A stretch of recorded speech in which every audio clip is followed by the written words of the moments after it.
तो हेलो बच्चों, ये मेरे प्रिय साथियों, स्वागत है आपको अपने YouTube channel exam success classes.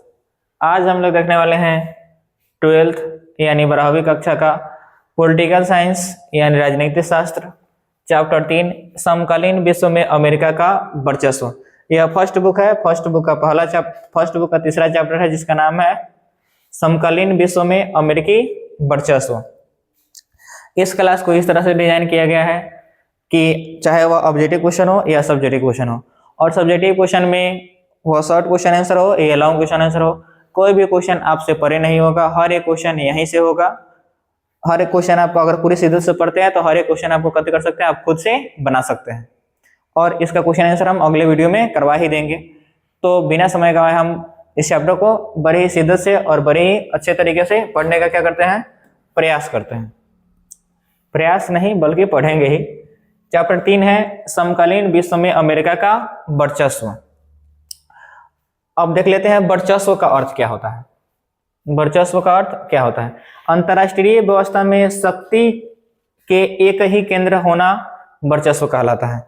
अगर पूरे विश्व में अगर कोई एक ही शक्तिशाली है और शक्ति का एक ही केंद्र है तो उसको क्या कहेंगे, वर्चस्व कहेंगे। वर्चस्व का मतलब ये कहते कहेंगे दबदबा। क्या? दबदबा, पावर, रुतबा, पैसा, सब चीज अगर एक ही के पास हो जाए तो उसका क्या कहलाएगा, उसका वर्चस्व कहलाएगा। अब हम समझने का प्रयास करते हैं कि एक ध्रुवीय विश्व से आप क्या समझते हैं। तो सोवियत संघ के विघटन के बाद, जब सोवियत संघ का विघटन हुआ 1991 ईस्वी में, जब सोवियत संघ का विघटन कब हुआ था तो 1991 में।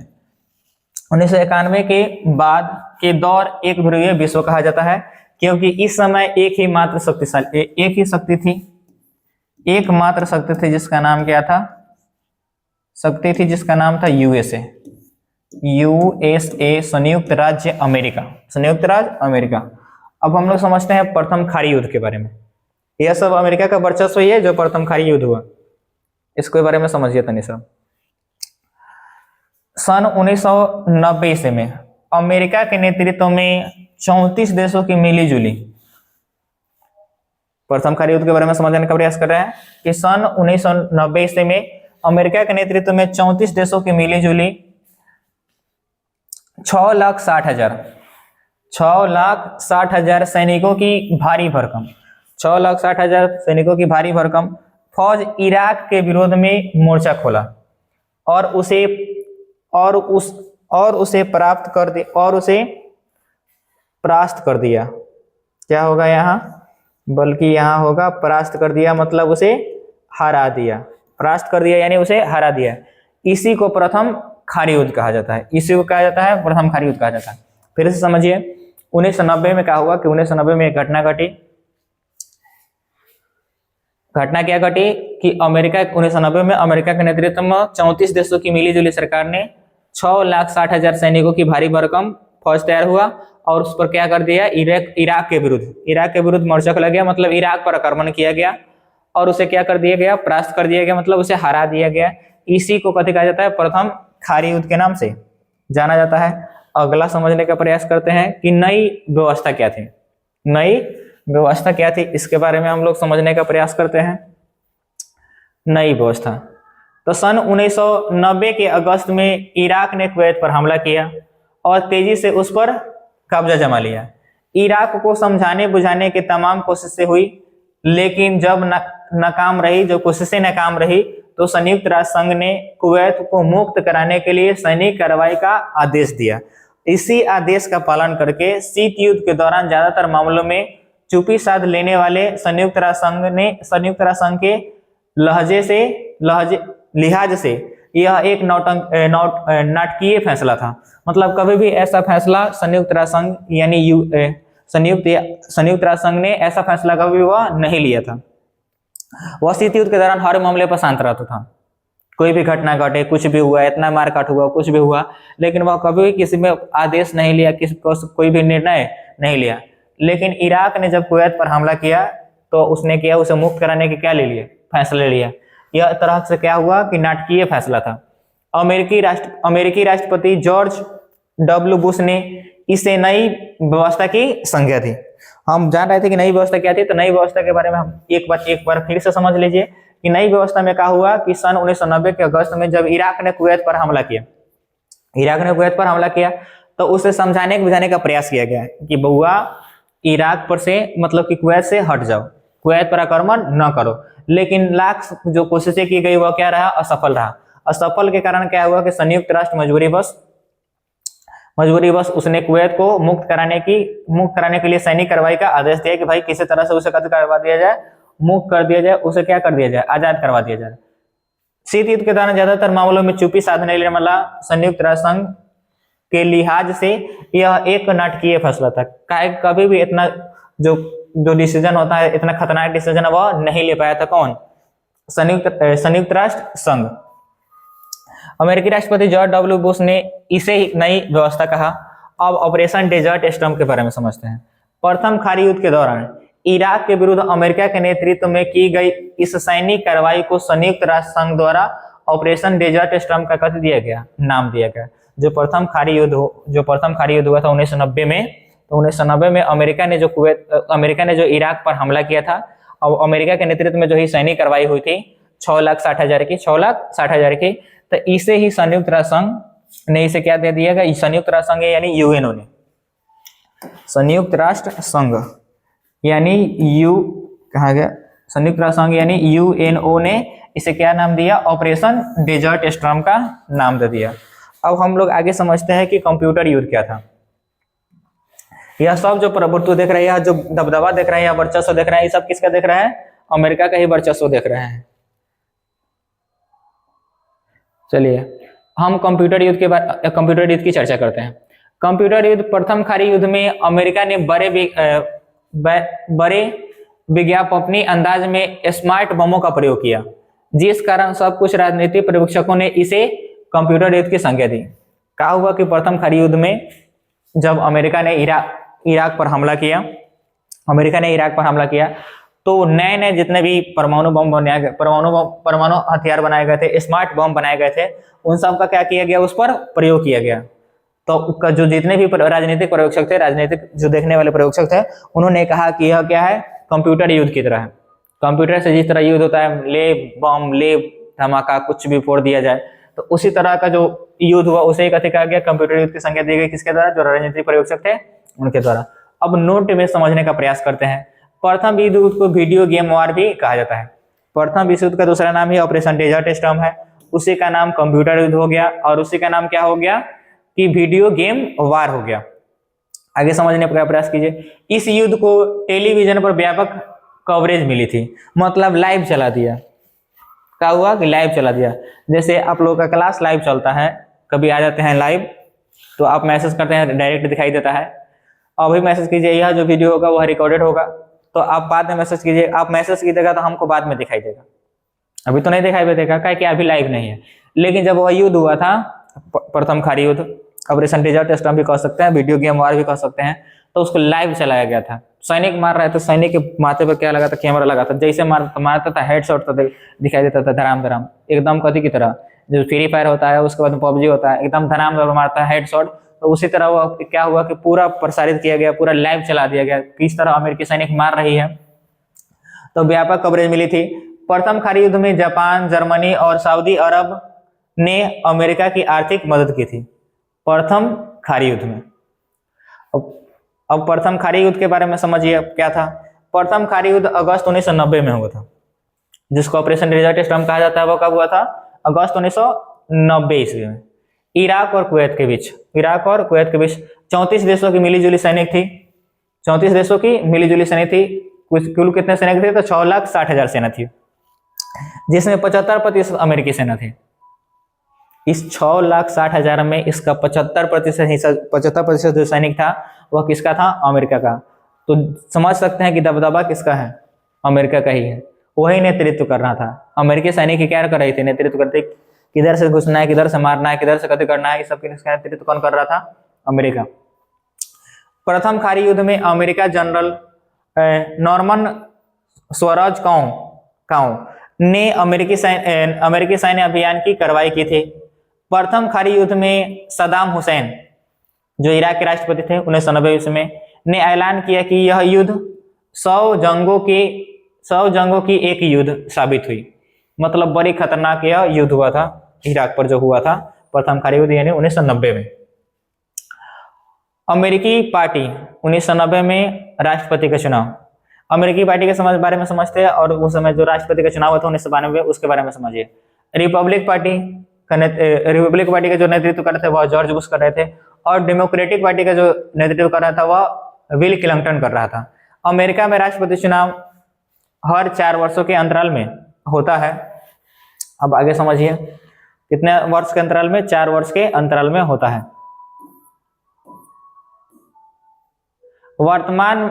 वर्तमान में अमेरिका यानी यूएसए के राष्ट्रपति जो बाइडेन है।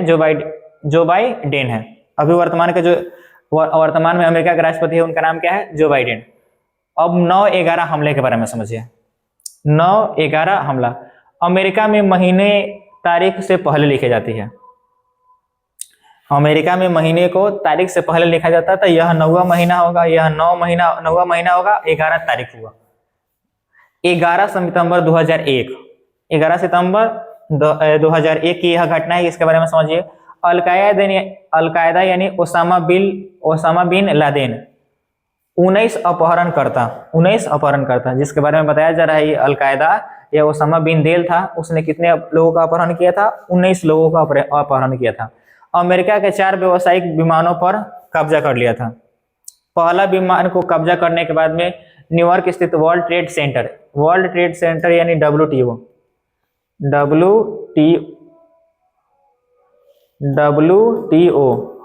वर्ल्ड ट्रेड ऑर्गेनाइजेशन या वर्ल्ड ट्रेड सेंटर विश्व व्यापार संगठन के उत्तरी टावर से क्या कर दिया? उसे टकरा दिया पहले विमान को। दूसरे विमान को वर्ल्ड ट्रेड सेंटर के दक्षिणी टावर से टकरा दिया, और तीसरे वियतनाम को वर्जीनिया के अर्लिंगटन स्थित में पेंटागन से क्या कर दिया? टकरा दिया। 4 विमानों को अमेरिका के 4 विमानों को गति कर लिया था, हाईजैक कर लिया था। हाईजैक करने का मतलब उसे नियंत्रण में रख लिया था। और उसे कहाँ टकराया गया? तो पहला टकरा गया वर्ल्ड ट्रेड सेंटर के उत्तरी टावर से, दूसरा वर्ल्ड ट्रेड सेंटर के दक्षिणी टावर से, रुकिए थोड़ा सा आगे हम लोग बढ़ते हैं, उत्तरी टावर से, और तीसरा जो जॉर्जिया के पेंटागन में स्थित था उसे टकरा दिया। चौथा विमान अमेरिकी कांग्रेस के मुख्य इमारत के अंदर आना था, लेकिन वह पेंसिल्वेनिया के खेत में जा गिरा। यह जो 4 विमानें थी वह अमेरिका की थी, लेकिन हाईजैक किसके द्वारा किया गया था? ओसामा बिन लादेन यानी अलकायदा के द्वारा। अब हम लोग समझने का प्रयास करते हैं। इसमें नोट में दिया हुआ है कि अमेरिका के रक्षा विभाग का मुख्यालय पेंटागन है। अमेरिका का जो रक्षा विभाग मुख्यालय है वह पेंटागन है, और पेंटागन पर भी क्या गिराया गया था? जो प्लेन क्रैश हुआ था, जो विमान था उसको हाईजैक करके वहीं पे गिराया था। जापान ने 1941 में अमेरिका के पर्ल हार्बर पर हमला किया था। अमेरिका ने 2003 में इराक पर हमला किया था, और उसके बाद में 1990 में संपूर्ण विश्व में इंटरनेट की शुरुआत कहाँ से की गई? 1990 में जो इंटरनेट की शुरुआत किया वह अमेरिका। यह सब प्रभाव ही दिख रहे हैं ना, अमेरिका के प्रभाव ही दिख रहे हैं। जो अमेरिका रक्षा विभाग था वह मुख्यालय उसका क्या है? पेंटागन में स्थित है। जापान ने अमेरिका में जो पर्ल हार्बर था उस पर आक्रमण किया था, उसके बाद में उसका जवाब भी देना पड़ा। अमेरिका ने 2003 में इराक पर हमला किया। 1990 में संपूर्ण विश्व में अगर इंटरनेट को सुविधा देने वाला देश बना तो वह कौन बना? अमेरिका बना। विश्व के कुल व्यापार में अमेरिका की हिस्सेदारी 15% है। विश्व के कुल व्यापार में अमेरिका की हिस्सेदारी कितने प्रतिशत है? 15%। अमेरिका ने ढांचेगत ताकत का एक मानक उदाहरण MBA है। मतलब एक MBA जो है वह दुनिया की सबसे बेहतरीन डिग्रियों में से एक है, काम करने की डिग्री है, एक बहुत ही बेहतर डिग्री है। तो उसको देने का जो शुरुआत किया गया है वह किसके द्वारा दिया गया है? अमेरिका के द्वारा ही किया गया है। यूनिवर्सिटी ऑफ पेंसिल्वेनिया में वार्टन स्कूल के नाम से विश्व का पहला बिजनेस स्कूल खुला। इसकी स्थापना सन 1881 में हुई। यह भी अमेरिका का देन है। 1950 में अमेरिका के बाहर MBA के पाठ्यक्रम की शुरुआत हुई। यह भी अमेरिका का देन है। बाहर शुरुआत हुई, लेकिन वहां अमेरिका में कब से शुरुआत वो अमेरिका कब कर दिया था इसका शुरुआत? अमेरिका बहुत पहले इसका शुरुआत कर दिया था। और वो भी जो चल रहा है 1990 1950 में जो एमबीए के पाठ्यक्रम की शुरुआत हुई वो अमेरिका के सहयोग से ही शुरू हुई। अमेरिका के संसद का नाम कांग्रेस है। अमेरिका ने ढांचागत ताकत और सांस्कृतिक प्रभुत्व में के दायरे में समाजवादी सोवियत गणराज्य यानी यूएसएस के बाजी मारी है, उससे भी आगे निकल चुका है। सोवियत संघ से भी आगे निकल चुका है। शीत युद्ध के दौरान संपूर्ण विश्व की अर्थव्यवस्था पूंजीवादी तर्ज पर चली थी।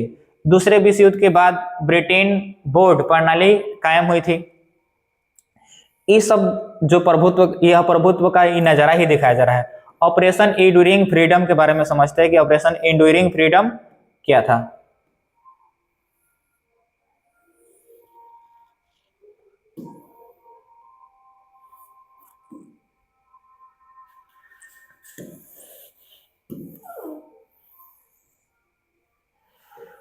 ऑपरेशन एंड्यूरिंग फ्रीडम, इसके बारे में समझते हैं हम लोग। चलिए,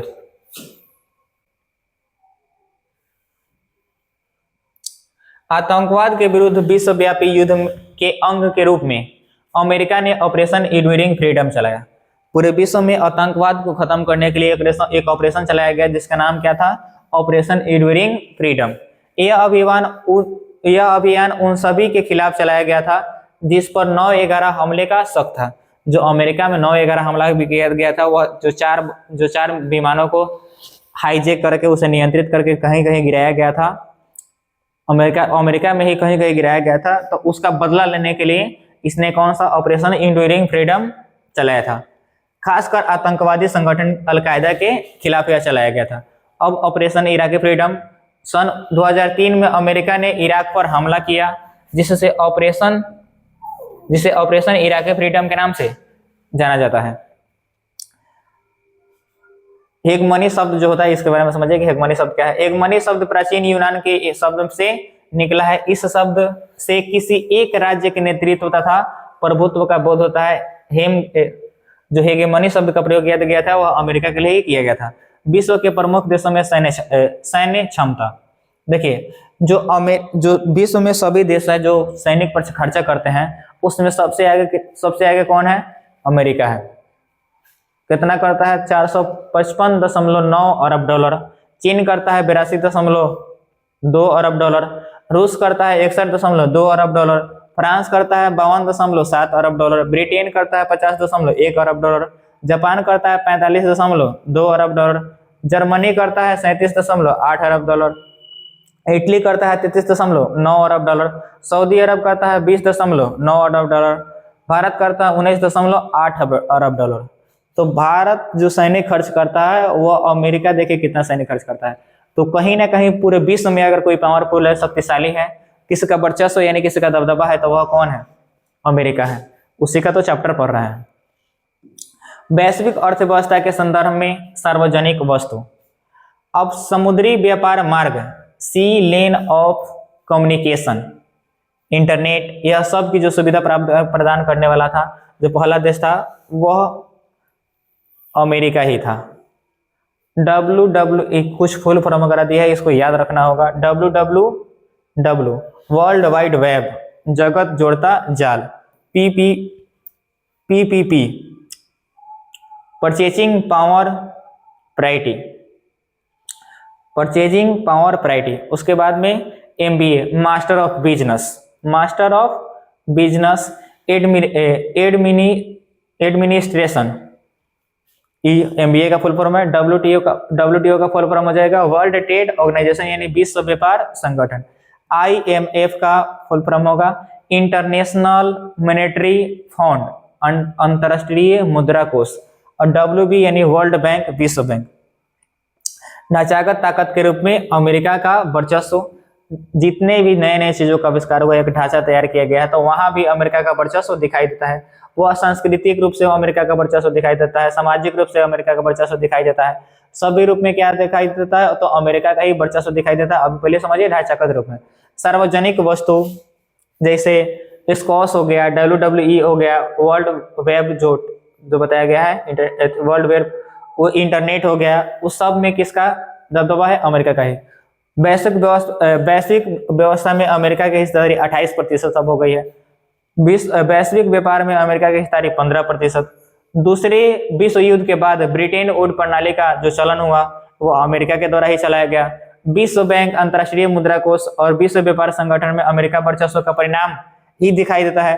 अमेरिका की ढांचागत ताकत मानक उदाहरण MBA है, जो इतनी बेहतरीन डिग्री है, मास्टर ऑफ बिजनेस एडमिनिस्ट्रेशन, वह किसके द्वारा चलाया जा रहा था? अमेरिका के द्वारा ही चलाया गया है। संस्कृति के रूप में अमेरिका का वर्चस्व, संस्कृति जो संस्कृति दिखाई देती है उसमें भी अमेरिका का वर्चस्व है। संस्कृति वर्चस्व का रिश्ता सहमति गढ़ने की ताकत से है। यहाँ वर्चस्व का आशय सामाजिक, राजनीतिक और खासकर विचारधारा के धरातल पर किसी वर्ग की बढ़त दिखाई दबदबा से है। सामाजिक, राजनीतिक तथा विचारधारा के आधार पर दबदबा होना, कि अगर समाज में अगर है भाई, समाज में भी जो पालन किया जाता है, जो सोचों का पालन किया जाता है, जो विचारधारा का पालन किया जाता है, उसका भी अमेरिका, जो संस्कृति दिखाई देती है, जो चाल चलन दिखाई देती है, जो हम लोग पहनावा वनावा दिखाई देते हैं, वह भी किसका दिखाई देता है? तो अमेरिका का ही दिखाई देता है। खान पान द्वारा जो फास्ट फूड वगैरह खाते हैं वो सब अमेरिका का ही है, अमेरिका के द्वारा ही चली गई है। जीन्स का प्रचलन जो है वह अमेरिका का ही है। अच्छे जीवन और व्यक्तिगत सफलता की जो धारणा है वो अमेरिका का ही है। तो कहीं ना कहीं हर क्षेत्र में जो है अमेरिका क्या है? अमेरिका का वर्चस्व, अमेरिका का ही क्या है? दबदबा है। अमेरिकी वर्चस्व की राह में आने वाले प्रमुख व्यवधान कथी है? पहला व्यवधान है अमेरिका संस्थागत बनावट। जो अमेरिका की संस्थागत बनावट, एक तरीके से जो अमेरिका की बनावट है वही उसके वर्चस्व में आने में क्या रखता है? रोक लगाता है। दूसरा व्यवधान है, दूसरी समस्या, अमेरिका समाज का उन्मुक्त होना। जो अमेरिकी समाज है, जो अमेरिका के लोग हैं, वह एकदम क्या है? बेहतर तरीके से है, वह सरकार को जवाब दे सकते हैं। अगर सरकार कोई गलत कदम उठा रही है तो वह साफ साफ जवाब देते हैं कि यह गलत कदम है। तीसरा व्यवधान है नाटो की स्थापना जो किया गया था 1949 ईस्वी में अमेरिका के द्वारा ही। नाटो एक सैन्य संगठन है, तो यह भी उसके वर्चस्व में क्या बनती है? रुकावट बनती है। अब अमेरिका के संस्थागत बनावट के बारे में समझिए कि यह किस तरह से बनी हुई है, कि यह कथी है? इसके वर्चस्व में क्या है? रुकावट है। अमेरिका के वर्चस्व की राहों में सबसे पहली जो समस्या है वह क्या है? इसका संस्थागत बनावट है। अमेरिका संस्थागत बनावट, यहाँ शासन के 3 अंगों के बीच शक्तियों का बंटवारा है। कार्यपालिका, न्यायिका और विधायिका जो है यही यहाँ भी है। तो जो शक्तियां है वह 3 वर्गों में क्या हुई है? विभाजित है, यानी बटी हुई है। यही बनावट कार्यपालिका द्वारा सैन्य शक्ति के बेलगाम इस्तेमाल पर अंकुश लगाने का कार्य करती है, काम करती है। न तो और भी अमेरिका का वर्चस्व पूरे विश्व में दिखाई देता, और भी खतरनाक वह निकल के सामने आता है। तो खतरनाक गधा ही है ये, गधा नहीं कह सकते हैं, लेकिन है इतनी से नीच किस्म का है यह देश, किसी को छोड़ने वाला नहीं है। अब अमेरिकी समाज का उन्मुक्त होना, इसके बारे में समझिए। अमेरिका की ताकत के रास्ते में आने वाली दूसरी समस्या अंदरूनी है। इस समस्या के मूल में है कि अमेरिका जो समाज है अपनी प्रकृति में उन्मुक्त है। वह अपनी प्रकृति से बहुत प्रेम करती है। ज्यादातर वह युद्ध के बहाने लड़ने का प्रयास नहीं करती। ज्यादातर यह तो अमेरिका के लोगों का सोच है, लेकिन जो अमेरिका सत्ता में जो रहता है वह उसका बहुत ही खतरनाक चीज है। अब नाटो के बारे में समझते हैं। जो नाटो है इसके बारे में तनिक से समझ लीजिए। अमेरिका ताकत के रास्ते में मौजूद तीसरा जो व्यवधान है, जो तीसरी जो समस्या है, वह ज्यादा महत्वपूर्ण है। अंतर्राष्ट्रीय व्यवस्था में आज सिर्फ एक संगठन है जो पूर्ण रूप से अमेरिकी शक्ति पर लगान लगा सकता है, और इस संगठन का नाम है नाटो। आगामी वर्षों में नाटो ज्यादा शक्तिशाली संगठन बनकर उभरा या उभरेगा। यह संगठन अमेरिकी वर्चस्व को कम कर सकता है, उसकी शक्तियों पर क्या लगा सकता है? लगाम लगा सकता है। अब हम लोग को समझना है जो सबसे इंपॉर्टेंट है कि भारत और अमेरिका के संबंध कैसे हैं। भारत और अमेरिका के संबंध कैसे हैं? तो इस युद्ध के वर्षों में भारत अमेरिका के विरुद्ध खड़ा था। बहुत सारी जगहों पर जो अमेरिका है वह भारत के विरुद्ध खड़ा था। भारत के विरुद्ध खड़ा करने का मतलब दोनों में क्या थी? टकराव थी, मतभेद था। सालों में भारत की गरीबी दोस्त, सालों से ही भारत के करीब, जो यहाँ गरीबी नहीं होगी बल्कि करीबी होगा। यहाँ क्या होगा? गरीबी नहीं बल्कि करीबी होगा। सालों में भारत की करीबी दोस्त सोवियत संघ से ही थी। सोवियत संघ के बिखरने के बाद भारत ने पाया कि लगातार कटुतापूर्ण होते ही अंतर्राष्ट्रीय माहौल में वह मित्र विहीन हो जाएगा। अगर ऐसे ही वह कटुता चलता रहा, अमेरिका का हम लोग ऐसे ही विरोध करते रहे, ऐसे ही उनसे नकारात्मक भाव चलती रही, तो वह क्या होगा कि हम क्या हो जाएंगे, एक ना एक दिन क्या हो जाएंगे, मित्र विहीन हो जाएंगे, कोई दोस्त ही नहीं बचेगा। इसी अवधि में भारत ने अपने अर्थव्यवस्था से जोड़ने का भी फैसला लिया कि अमेरिका की अर्थव्यवस्था से भी किया जाए, जोड़ने का प्रयास किया जाए। इस नीति और हाल के सालों में प्रभावशाली आर्थिक वृद्धि की दर के कारण भारत अब अमेरिका समेत कई देशों के लिए आकर्षक आर्थिक सहयोगी बन गया है। सॉफ्टवेयर के क्षेत्र में भारत के कुल निर्यात का 65% अमेरिका को जाता है। जो सॉफ्टवेयर में काम करने वाले जो लोग हैं, जो व्यक्ति है, उसमें 65% जो लोग हैं वहाँ कहाँ के हैं, 65% जो जाती है सॉफ्टवेयर जो सामग्री जाती है वह कहाँ से जाती है, भारत से ही जाती है। बोइंग एक कंपनी है, उसमें 35% जो तकनीकी कर्मचारी है वह कहाँ के है, भारत के ही है। 3 लाख भारतीय सिलिकॉन वैली में काम करते हैं। उच्च प्रौद्योगिकी के क्षेत्र में 15% कंपनियों की जो शुरुआत हुई थी वो अमेरिका में बसे भारतीयों ने ही की है। अब समकालीन विश्व में अमेरिका वर्चस्व से कैसे निपटा जाए। जो समकालीन विश्व है, अमेरिका जो इतना शक्तिशाली है, हर क्षेत्र में उसका दबदबा है, तो उसके दबदबा से, उसके शक्तिशालीपन से हम कैसे बच सकते हैं, इसके बारे में समझना होगा। तो भारत, चीन और रूस जैसे बड़े देशों से अमेरिकी वर्चस्व को चुनौती दे पाने की संभावना है, लेकिन तीनों के बीच आपसी विभेद और इन विभेदों के रहते अमेरिका विरोध का कोई संगठन नहीं कर सकता है। अगर अमेरिकी वर्चस्व का कोई सामना कर सकता है तो वह कर सकता है भारत, चीन और रूस कर सकता है। उसके अलावा दूसरा कोई इसका सामना नहीं कर सकता है। लेकिन तीनों के बीच में क्या रहता है, विवाद रहता है हमेशा एक दूसरे से। रूस को चीन से विवाद रहता है, भारत को चीन से विवाद रहता है। भारत रूस को तो विवाद नहीं हुआ है और नहीं रहता भी है। कुछ लोगों का तर्क है कि वर्चस्व जनित अवसरों के लाभ उठाने की रणनीति ज्यादा संगत है, कि मतलब जब वह वर्चस्व में है तो उससे हमको कभी कर लेनी चाहिए, दोस्ती कर लेनी चाहिए। तो यह खतरनाक भी साबित हो सकता है, क्या कि वह किसी का नहीं है, वह किसी का सगा नहीं है। चलो अमेरिका वाला सब बैंड वैगन की नीति का पालन करना चाहिए। अब बैंड वैगन की नीति क्या है? अभिप्राय सबसे ताकतवर देश के विरुद्ध जाने के वजन से उसके वर्चस्व तंत्र में रहते हैं। कि मतलब बैंड वैगन का नीति का पालन करने का मतलब हुआ कि जो उस समय जो सबसे ताकतवर है, जो सबसे वर्चस्वशाली है, उसी के साथ खड़ा रहना चाहिए। तो कभी कभी इसका गलत भी निकल सकता है, इसका गलत परिणाम भी निकल सकता है, तो उसे भी हम लोग को करना होगा, बचना होगा।